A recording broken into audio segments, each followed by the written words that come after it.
Hi guys, this is Sarah. Welcome back to part 3 of how to become a freelance writer, making money from home, writing for different companies around the world, writing web content, articles, that sort of thing. Today I am on Freelancer. So as you can see here, I'm on freelancer.co.nz. You probably won't be unless you live in New Zealand, but there will be an equivalent in the country that you live. This video might jump around a little bit so I can cut out all the boring bits. Today we're just going to look at the type of jobs that I apply for, the type of jobs that I avoid applying for, and just what kind of writing jobs are out there. So don't be put off by the fact that I only have 1 cent in my account right now. That is actually because the $200 I had sitting there has been paid out today into my bank account, which is very exciting. Freelancer have just very recently, since I made the last video, allowed you to be able to cash out straight into your bank account instead of through PayPal and stuff like that, and it's really quick. The payment went through in a couple of days and it's super awesome, so that's quite exciting. So in order to find jobs, you're going to want to go to work and browse projects. You can go to browse projects with my skills, but because I've got several other skills apart from writing, like graphic design and illustration and stuff, that's going to kind of confuse the process for this video. This box here is where you can filter jobs by skills. So here I can choose from my skills. I can choose projects of travel writing, ghostwriting, book writing, content writing, and article rewriting. So for example, if I were to go to content writing, I must say at this moment that it is so worth downloading the Freelancer app for your phone, because it is much nicer to browse for jobs using that app than it is your computer, I find. I find myself flicking through the jobs on my phone, you know, every week or so, just seeing what's out there. You don't get these annoying little pop-ups that keep coming up here, and it's generally just kind of a bit easier to navigate and see what's going on, but I'm just showing you on the website for today. So you just have to ignore those little pop-up boxes that keep trying to grab our attention. So here you can see the content writing jobs that are available. Finding out how much you're going to get paid for a writing job is quite an arduous process, because you have to actually click on the jobs themselves. You can't really rely on this list on the right hand side, because you will usually be getting paid per 100 words or per 500 words. So you don't really know these total sums, how much they're requiring you to write for that amount of money, which means that you will have to click on each of the jobs in order to find out the pay for them. So what I'm going to do now is I'm just going to click on a few of these jobs, and if I find something that particularly turns me off about a job, then I will highlight it, and if I find something particularly helpful that makes me want to apply for that job, then I will talk about that as well. I will usually only apply for a job when I find out how much they are paying per however many words. So for example, this person is paying $2 for every 500 words. That doesn't seem like a lot, and it kind of isn't, but that's probably the type of pay you'll have to start out with if you don't have previous experience.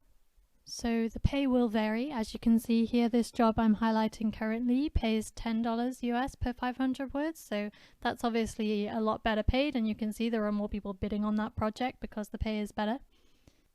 Also, I'd say it's a good sign when someone says that a job is urgent, because that usually means they want to get on with it. They want to hire someone either that day or that week, and you're likely to hear from them faster. When you get your Freelancer account, you'll be allocated a certain number of bids to use for that month. My advice is to use all your bids when you're first on Freelancer. You want to apply for as many jobs as possible, because you don't know who's going to be replying, who's going to completely ignore you, who you're qualified for, who you're not qualified for. So yeah, just apply for as many jobs as you can. However, I usually find that staggering my applications is really helpful. So when I was first starting out, I applied for say 5 jobs every 2 days. That's opposed to applying for like 20 jobs in one day, because you'll hear back from all the employers at the same time, and you might find that you actually bite off a little more than you can chew.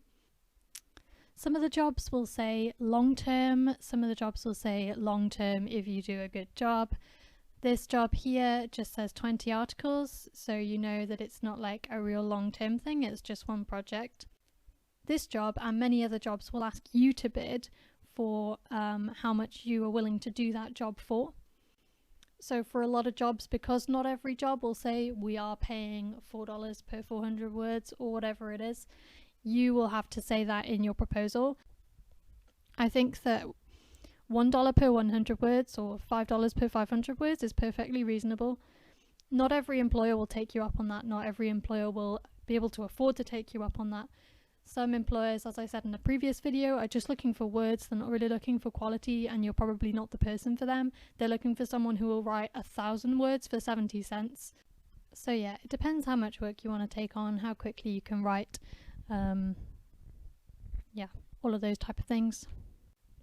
So yeah, I'd say the main things are, if the pay is not specified, then make sure you specify how much you want to be paid per 500 words within your bid. It is always worth clicking on the employer's profile before you bid on a project, just to check their feedback. I mean, if their feedback isn't 100% positive, then don't worry, because there are always going to be funny little mishaps that happen and relationships that break down, which might not be the employer's fault and might result in them getting some negative feedback once in a while. But if there is a lot of negative feedback, then that's definitely a red flag and you probably don't want to go there. If there's no feedback whatsoever, that can also be a warning sign, but again, like, I'm tempted to give those people some lenience if they're like a new employer or something. This one's asking you to write 30 slides and, you know, that's $207 or thereabouts. This isn't a fixed price, this is just how much they're sort of offering, and you can bid above that if you believe that you couldn't write 30 slides for $200. Then you could say, I'll write 30 slides for $400, for example. It's up to the employer then to decide whether your qualifications are worth the higher price, or whether they're just going to go for the person who bids the lowest offer. Like, a lot of employers do that, just because maybe they're on a strict budget, or maybe quality isn't the top of their concerns. There are a lot of people looking for adult content and stuff like that, and if that bothers you, just don't go anywhere near those jobs.